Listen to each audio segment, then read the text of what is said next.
सारा जीवन दुखी रहा श्री कृष्ण, सारा जीवन जेल में जन्म हुआ। अब श्री कृष्ण जी का इतिहास देख लो। श्री विष्णु जी अवतार श्री कृष्ण जी, श्री राम वाली, श्री रामचंद्र जी के जीवन वाला भोग भोग के वो प्राणी श्री कृष्ण रूप में फिर जन्म हुआ। माता पिता कैद में, कभी मामा शत्रु हो गया, कभी पूतना मारने जा रही है, कभी केसी, कभी तानौर शत्रु हो गया, कभी जरासेंध लड़ने को आ रहा है, कभी शिशुपाल से युद्ध हो रहा है, कवासुनी हो रही है, और कभी फिर कल्यवन आ रहा है। इस दुख में श्री कृष्ण जी ने मथुरा का त्याग कर दिया।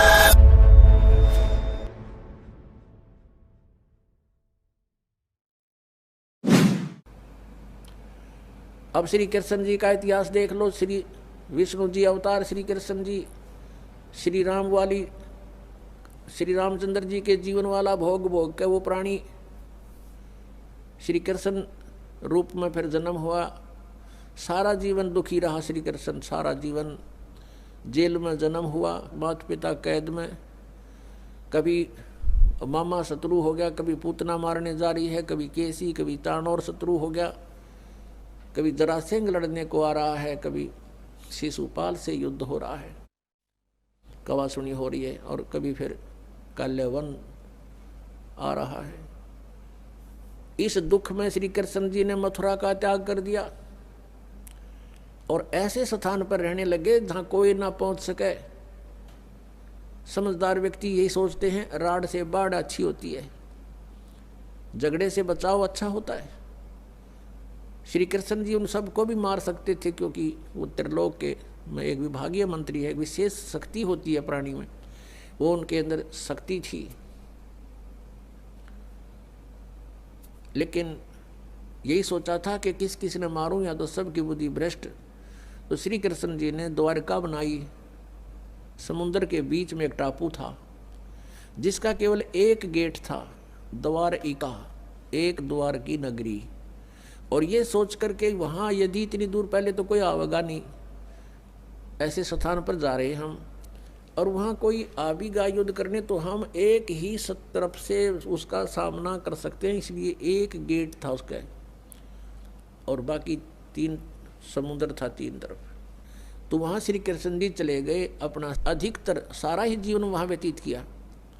यहाँ तो ज़्यादा से ज़्यादा 18 साल के 20 वर्ष के तक यहाँ रहे थे द्वारका में, और बाकी फिर लगभग 200 वर्ष तक जिए थे श्री कृष्ण जी, और बाकी का समय द्वारका में व्यतीत किया था उन्होंने। तो अब ये जो लोग अनजान संत ऋषि, ये गुरु नकली हमें भ्रमित करते हैं कि द्वारका का उस गोवर्धन का की परिक्रमा करनी चाहिए, और वृंदावन अवश्य जाना चाहिए, मथुरा में अवश्य जाना चाहिए, वहाँ हमारे भगवान ने लीला की है, उनके चरण कमल टिके हैं, वहाँ घूमा करते थे, स्नान किया करते थे।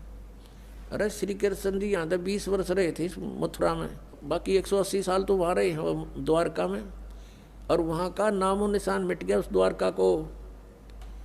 इसलिए वहाँ खत्म की द्वारका, समुद्र में डूब गई श्री कृष्ण जी की मृत्यु के बाद, और यादों का विनाश हो गया था, आपस में लड़के मर गए थे, और जो बाकी शेष औरतें बची थी उनको अर्जुन ले आया था, सब खाली हो गई थी द्वारका। उसके बाद वो समुद्र ने डबो दी थी, अंदर चली गई। कारण यही था कि भगवान ने सोचा कि यहाँ आएंगे फिर ये धक्के खान द्वारका में इतनी दूर, इसलिए उसका नामो निशान मिटवा दिया था। अगर आज द्वारका होती तो ये नकली कहते द्वारका में भगवान रहे थे, वहाँ जाया करो, वहाँ बहुत पुण्य होता है। उस द्वारका में तो सत्यानाश होया था, सारे यादों कटके मर गए थे वहाँ पर। आज भी जाते हैं वहाँ बहुत से श्रद्धालु। तो कहने का भाव यह है कि जब तक आत्मज्ञान बिना नर भटके, इस तत्व ज्ञान बिना नर भटके, कदे मथुरा कदे काशी। फिर श्री कृष्ण जी का फिर कैसे अंत हुआ? श्री कृष्ण जी के सामने पूरा यादव कुल आपस में लड़का मर गया, पोते पड़पोते रिश्तेदार सब आपस में कट कर मर गए। और वो सारा सांग देख कर, वो सारा अनर्स देख कर जब श्री कृष्ण जी की मृत्यु हुई, एक परिवार के सामने एकाध की मृत्यु हो जाती है, उसका कलेजा फट जाता है, रो रो कर पागल हो जाता है इंसान। तो पुण्यात्माओं, आज तक हमें सत्यनारायण कथा नहीं मिली थी, और ये सत्य कथा है। सत्यनारायण का अर्थ है सच्चा भगवान, और सच्चे भगवान की सच्ची कहानी, सच्ची कथाएं। तो प्रसंग चल रहा है कि परमात्मा ने बताया कि तुम जब तक जन्म और मृत्यु के अंदर हो, सुख नहीं हो सकता, शांति नहीं हो सकती। अब इंद्र सोचता है ब्रह्मा विष्णु महेश सुखी होंगे। अब इन ब्रह्मा विष्णु महेश की आप देख रहे हो, श्री राम की, श्री विष्णु जी की, श्री कृष्ण जी की कैसे दुर्गति हुई।